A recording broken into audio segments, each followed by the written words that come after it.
Assalamualaikum warahmatullahi wabarakatuh. Perkenalkan nama saya Trinovita Sari dari kelompok 12. Pada kesempatan ini saya akan mempresentasikan hasil tugas kelima saya modeling matematik with Python dalam dua kasus. Kasus yang pertama yaitu job shop scheduling. Baik, untuk kasus yang pertama ini menceritakan bahwa sebuah perusahaan percetakan menerima pesanan beberapa jenis wallpaper, kemudian setiap wallpaper harus diproses melalui beberapa mesin cetak. Dan setiap mesin cetak ini mencetak warna tertentu yaitu blue, green, dan yellow.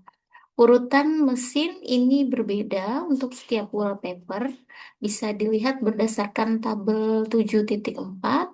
Terdapat jobsnya atau wallpaper disimbolkan dengan paper 1, paper 2, dan paper 3. Kemudian untuk mesinnya, mesin pertama, kedua, dan ketiga ini mencetak warna mesin pertama itu biru, mesin kedua hijau, dan mesin ketiga adalah yellow. Kemudian berdasarkan gambar 7.6 dapat terlihat di sini bahwa urutan pot per satu itu dicetak yang pertama adalah mesin biru, setelah itu kuning. Kemudian paper 2 itu urutannya adalah dari mesin yang hijau, kemudian biru dan kuning. Dan yang terakhir paper 3 yaitu dari kuning, kemudian ke biru dan ke hijau. Eh, yang ditanyakan pada kasus ini adalah bagaimana kita menjadwalkan produksinya dengan tujuannya untuk meminimumkan waktu selesai dari semua job. Baik, di sini untuk penyelesaiannya saya menggunakan Google Colab dengan Python Code menggunakan MIP library. Untuk yang pertama di sini kita bisa baik sebelah sini dulu. Oke, kita bisa tuliskan terlebih dahulu PIP, kemudian install MIP. Kemudian kita running. Oke. Setelah sambil menunggu running, kemudian yang harus kita lakukan selanjutnya adalah kita narasikan set dan notasinya. Jadi tadi ada dua job ya, sorry ada tiga job yaitu paper satu, paper 2, dan paper 3. Kemudian mesinnya ada mesin satu blue, mesin 2 green, dan mesin 3 yellow. Nah, kita akan menuliskan ini dalam eh, bahasa Python ini. Sebelumnya kita tuliskan dulu nanti adalah eh, codingannya yaitu from MIP, kemudian import model exam binary continuous. Karena ini fungsinya untuk meminimumkan waktu tadi, berarti kita tambahkan minimize. Oke, kemudian bisa kita running lagi. Oke, setelah sudah kita running, baru kita akan mendeklarasikan set dan notasi ini. Nah, cara mendeklarasikannya adalah kita tuliskan saja set dan notasi, kemudian papernya, kemudian mesinnya.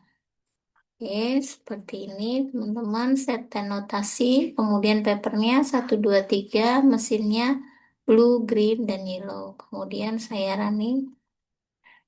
Setelah kita menuliskan set dan notasinya, kita tuliskan parameternya. Oke.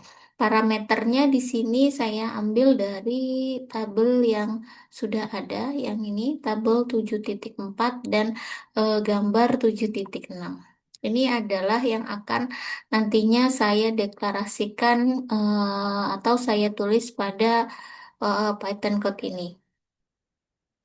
Baik, kita yang pertama kita tuliskan terlebih dahulu adalah parameter. Oke, bentar. Ini, oke. Ini adalah parameternya. Saya simbolkan dengan P. Kemudian yang pertama itu adalah P1, yaitu blue. Kemudian 45 ini adalah waktu untuk prosesnya. Kemudian yellow karena P1 dibuatnya di yellow, setelah blue baru yellow berarti 10 waktunya. Kemudian P2 itu untuk paper 2 yaitu green, kemudian blue dan yellow. Ini sesuai dengan waktunya dan ini adalah routingnya. Kemudian karena ini nanti sifatnya adalah continue variabelnya dan harus mengunci salah satu, jadi saya tambahkan big M ya, yaitu M saya berikan nilai 1000. Kemudian saya running. Setelah parameternya selesai, kemudian kita buat modelnya. Cara buat modelnya kita hanya menuliskan model saja dan namanya. Baik, seperti berikut. Ini kita tuliskan model, kemudian kita berikan nama misalnya model sense minimize karena tadi fungsinya untuk meminimumkan total waktu. Kemudian saya running. Yang berikutnya adalah variabel keputusan. Nah, variabel keputusan yang pertama itu nanti adalah S. S di sini artinya waktu mulai. Kemudian SJM di sini berarti waktu mulai paper J pada mesin M itu harus lebih besar dari sama dengan 0. Kemudian Cmax, Cmax di sini adalah waktu selesainya. Berarti bisa disebut juga dengan max span harus lebih besar sama dengan 0. Dan yang terakhir adalah Y, variabel ini bernilai 1 ataupun 0. Y di sini bernilai 1 jika J dikerjakan sebelum K pada mesin M. Dan bernilai 0 jika sebaliknya. Baik untuk decision variable, itu saya menggunakan kode sebagai berikut. Ini teman-teman. Jadi kita deklarasikan dulu yang S. S ini adalah JM tadi SJM nantinya kemudian akan kita tuliskan add var LB LB-nya batas bawahnya 0. Kemudian variabelnya dia continuous nanti. Kemudian ada Cmax di sini sudah saya deklarasikan. Kemudian ada M di sini untuk mesin, ada I di sini I-nya, oh mohon maaf J dan ada Y. Oke, kemudian saya running. Berikutnya adalah kita tuliskan fungsi tujuannya. Tujuannya tadi adalah untuk meminimumkan waktu penyelesaian. Oke, berarti ini kita tuliskan saja objektif untuk minimum waktu. Oke, ini adalah fungsi tujuannya objektif untuk minimum waktu penyelesaian atau Cmax. Ini saya running. Kemudian kita masuk ke kendala. Kendala yang pertama itu adalah urutan setiap papernya. Jadi urutan paper pertama itu mesti yellow dulu, eh, mohon maaf blue dulu baru yellow. Jadi bisa dibilang yellow ini nanti nilainya harus lebih besar dari sama dengan waktu yang ada di mesin biru ditambah 45. Karena tadi 45 adalah waktunya berdasarkan tabel ini teman-teman ya. Tabel 7.4. Jadi kuning ini harus lebih besar dari biru ditambah 45. Begitu pula untuk paper yang lain. Oke, yang ini bisa saya tuliskan untuk constraint-nya yaitu sebagai berikut.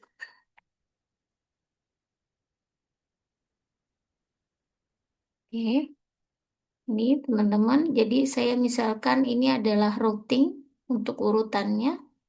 Jadi nanti ada M1 untuk routing JI.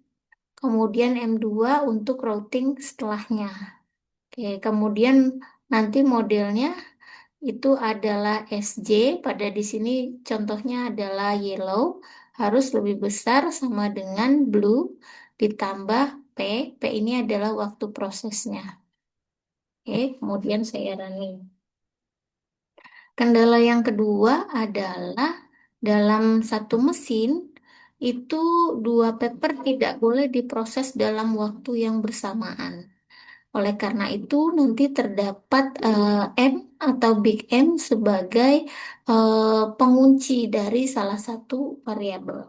Nah, untuk yang kendala dua, ini bisa saya tuliskan untuk fungsi codingnya sebagai berikut. Oke, ini jadi ada for JKM, kemudian modelnya nanti waktunya waktu awal ditambah proses nanti harus kurang dari sama dengan waktu awal ditambahkan dengan Big M ini tadi. Kemudian eh, waktu awal ditambah proses ini harus kurang dari sama dengan waktu awal ditambah variabel dari Big M ini. Oke, ini saya running. Kemudian kendala yang ketiga adalah memastikan bahwa waktu untuk penyelesaian atau max span-nya di sini dari awal sampai akhir itu merepresentasikan waktu akhir di mana harus lebih besar dari sama dengan waktu awal plus waktu proses. Nah, untuk yang kendala ketiga ini saya dapat menuliskannya sebagai berikut. Nih. Jadi Cmax harus lebih besar sama dengan S ditambah P atau awal ditambah proses. Nah, setelah selesai kendala-kendalanya kita bisa langsung solve atau selesaikan ini ya. Oke. Jadi dari sini kesimpulannya bahwa paper satu itu ada di mesin Blue pada menit ke 10, oh sorry 42 sampai 87, paper 2 menit ke 10 sampai 30, paper 3 30 sampai 42. Kalau kita ada kesulitan dalam membuat dalam apa ya dalam mempresentasikan ini kita bisa lihat dari gambarnya. Oke, gambarnya saya bisa tambahkan coding ini. Oke. Bisa terlihat di sini nanti gambarnya sebagai berikut. Jadi ini pada mesin Blue urutannya adalah paper 2 dulu, kemudian paper 3 dan paper satu. Ini sesuai dengan waktu yang di sini. Baik, untuk kasus yang pertama sudah selesai. Kemudian kita kasus kedua yaitu sequencing job on the battle machine. Pada kasus yang kedua ini persoalannya terdapat 7 job yang harus diselesaikan oleh satu mesin namanya mesin bottleneck. Mesin hanya bisa mengerjakan satu job pada satu waktu saja dan job ini tidak boleh terpotong. Kemudian mesin hanya bisa uh, setiap job memiliki release date sesuai dengan tabel 7.6. Release date ini adalah waktu paling awal job boleh dimulai diproses. Kemudian ada duration, ini adalah waktu prosesnya atau processing time.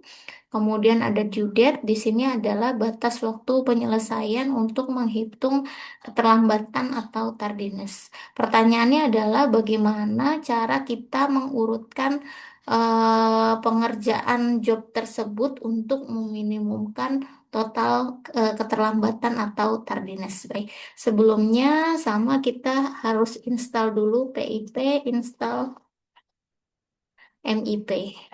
Kemudian kita running. Oke. Sambil menunggu kita running, nanti yang akan kita gunakan sebagai eh, set dan notasinya adalah pekerjaan itu sendiri atau jobnya dan urutannya. Tadi ada 7 job, berarti nanti J-nya ada 1 sampai 7. Kemudian K di sini adalah urutan jobnya nanti, misalnya job 1 bisa ke 5 atau bisa ke 2, misalnya seperti itu. Baik, setelah ini sudah kita running, kemudian kita masukkan eh, coding sebagai berikut. From MIP, import model, exam, binary, continuous, dan optimization. Kemudian ini saya running. Nah, kita ingin memasukkan set dan notasi ini. Jadi, bagaimana codingnya untuk set dan notasi ini? Kita tuliskan saja sebagai berikut. Oke, ini kemudian kita running. Ya, nanti di sini setnya dan notasinya adalah J untuk jobnya 1 sampai ke 7. Kemudian K ini adalah urutan dari jobnya nanti. Kemudian kita tuliskan parameter dan notasi. Parameter di sini adalah data yang diketahui dari soal.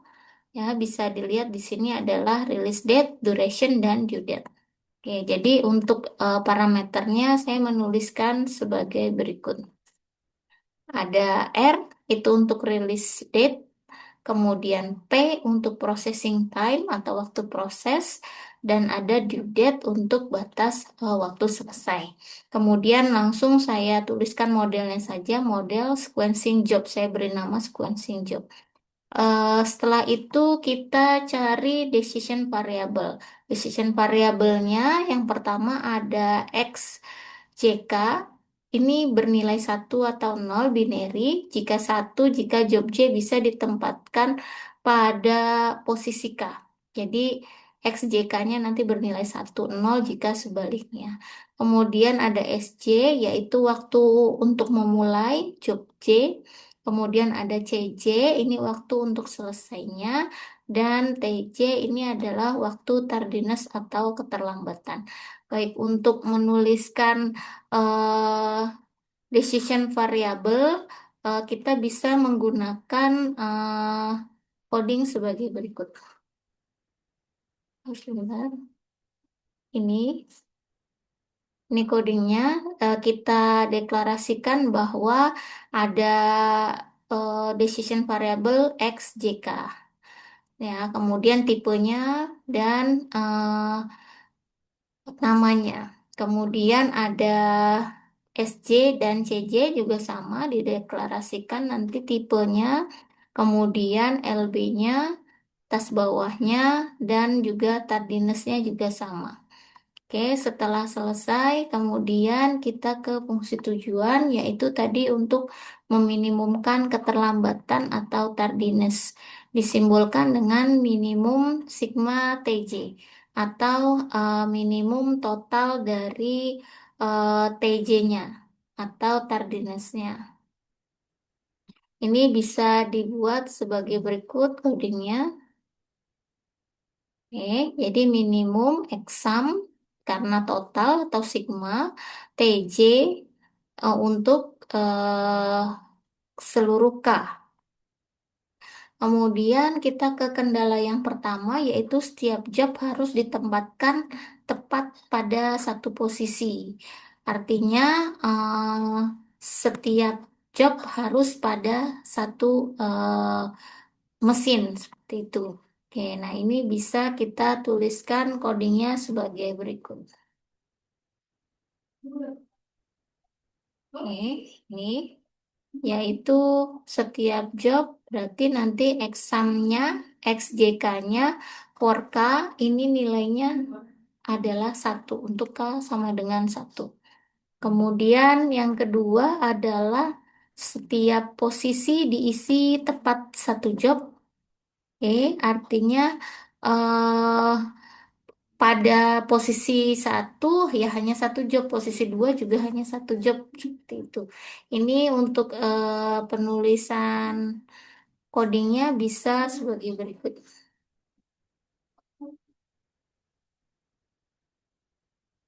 Oke.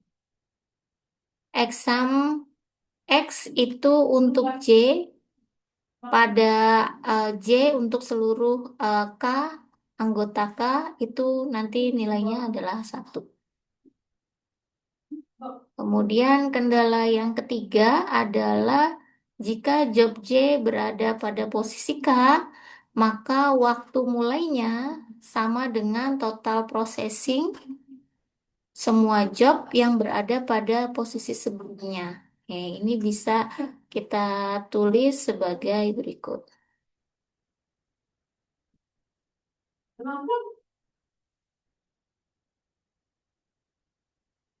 Kemudian kendala yang keempat adalah posisi berikutnya itu tidak boleh dimulai jika posisi sebelumnya itu belum selesai. Karena ini sifatnya kontinu. Baik, untuk yang kendala 4 dapat kita tuliskan codingnya sebagai berikut.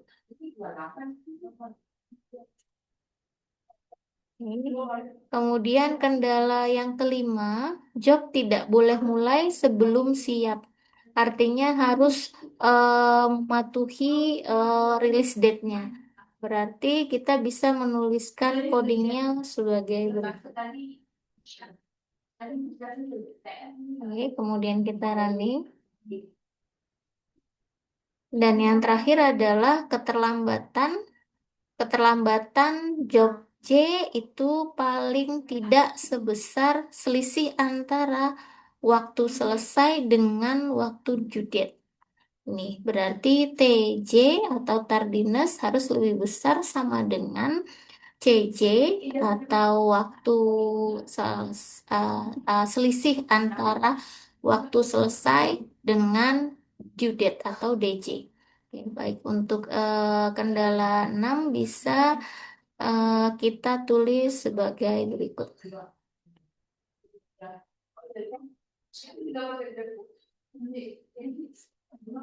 Setelah selesai, kita bisa solve. Kita eh, solve-nya bisa menggunakan bahasa coding sebagai berikut. Oke, kemudian kita run.